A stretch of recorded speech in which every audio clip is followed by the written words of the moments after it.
So, hello, the front end web devs. How many times when you are starting some of the projects, like we have tons of opinions related to our working process, right? So, maybe you like to use parcel, or maybe you are a webpack user, maybe you are a snowpack user, and you use Vue or you use React. You would like to have Tailwind, you would like to have prettier setup, or rather than just you like Cypress. There are lots of opinion over there, and for those things we can make a tons of starter templates actually. Okay, like if I configure every single configuration, like every single permutation and combination, that will be a lot. So today I have the exactly best tool for you to sort those things out and make your life more easier. So let's get started.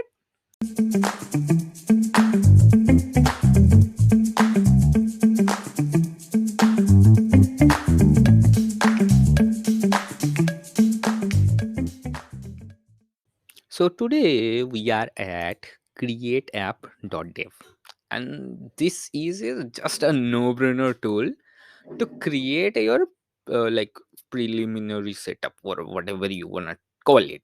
Okay, suppose I don't wanna use any library for my front end like vanilla js, plain js. I want to add tailwind css as the uh, primary, like as the css framework ui library as they say is over here. And there is css, post css already selected over here, and I can see between, like choose between transpilers as well, from babel and TriScript. And to be honest, I don't think like in a simple project, like simple vanilla js project, anyone includes a test framework, but they may can whatever. And if I want to add pngs, it is also over here that I can add. See, it just added a java, like a webpack configuration, or some of the utilities, maybe moment or lodash, linting option, optimization option as well, then webpack plugins. Now suppose I am not a huge webpack fan, I can choose from person and snowpack.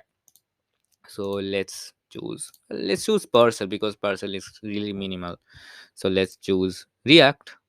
I will be choosing what I really like. Okay, so tailwind css, transpiler babel. Okay, no problem. Right now I don't use typescript that much, so that's okay with me. Then eslint and prettier, and that's it.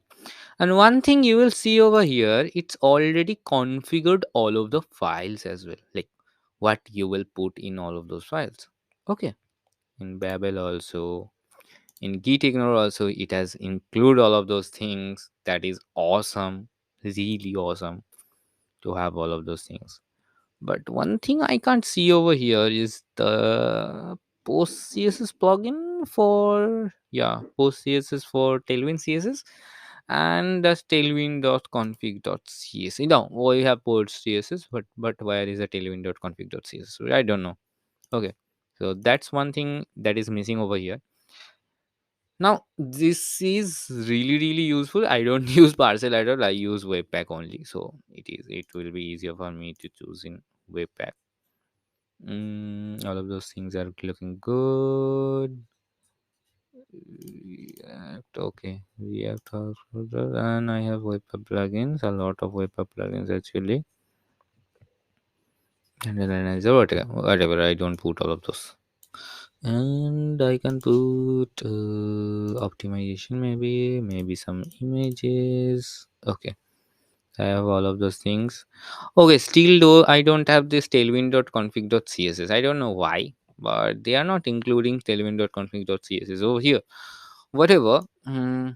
This is just a thing to get started. Okay, you will get those things, what to write on all of them.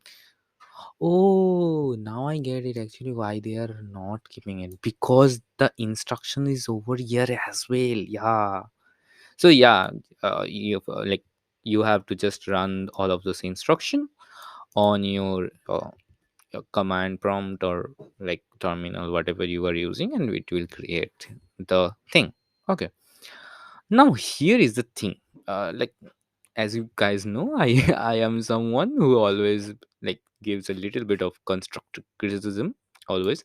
So what I would really like to have is the white maybe white bundler as well, because that's also popular bundler, and that's like quite good, quite great, not just good, great.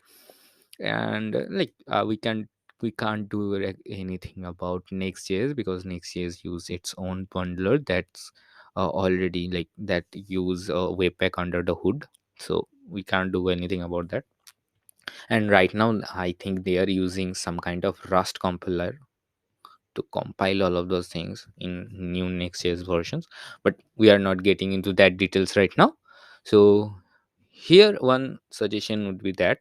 And another thing is why we are not getting tailwind.config.css, like, because though we can run npx tailwind css dash p with post css, still we have to configure the tailwind css portion a little bit just to purge the html js or whatever we are having to do that. But here I can see that line. Here I can't see any npx line actually.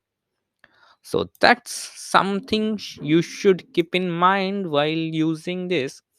But rather than that, all of the things that I have found over here is like looking perfect to me. So yeah, I can go for it, maybe. Or yeah, why actually, why not? Why maybe? Why not? So we can go for anything of them. So that's basically about the whole site, like what it does and how it works. One great thing is it's providing the git ignore file in a like particular manner that I love for like with this site. So that's another thing. So that's it about this website. Let me know if you will use this site or not. Like I have obviously mentioned some of the drawbacks over here, but still I think it's okay to go with, as long as I can remember that I have to put tailwind css over here. So I will be doing that for sure, but I will be using it because rather than using all of those sites, like all of those starter templates, though I have my own starter templates, that's I always use. Google, why are you interfering in my video? Yeah, whatever. My Google Home just started. That's why a little interruption. Whatever. So that's it. That's it about this website. If you like my videos in general, please do subscribe to this channel. And if you know about some of the great tools like this, please let me know about them as well. So bye for now.